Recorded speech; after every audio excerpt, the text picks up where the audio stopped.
waa gannaaw bu fi taalif ñëwee am nañ fi changes because of mbalit bi time bi soo taxawoon suma place mbalit bang la xeeñ waaye jamono bi ma wax ak yow nii yaa ngi taxaw mbalit xeeñul la kama bi tamit set na. The two administrations, that is the former one and the one we have here right now, we've seen a lot of changes, like when it comes to the cleanliness of the market, the drainage system around the market,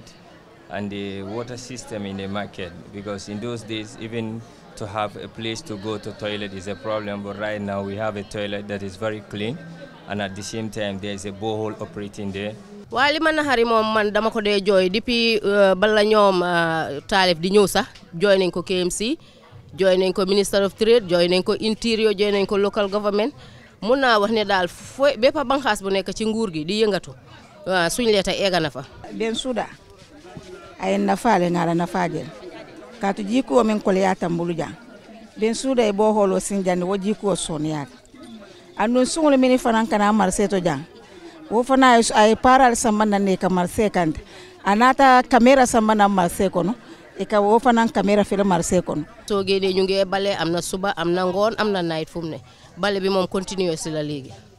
mbalito say alhamdulillah rabbi alamin parce que moto canal wato ate ka ak ka moto mbalito samandu wato watire ka fite ka sam so manda This the beginning of the year we have experienced some security problems, but the council have man up and tackle those problems. Right now we have CCTVs around area and we have securities who mount as early as 7 o'clock. Bari won na fi daaji place jambour yi bari na fi même si ko mobile yi every time nga dégg fa break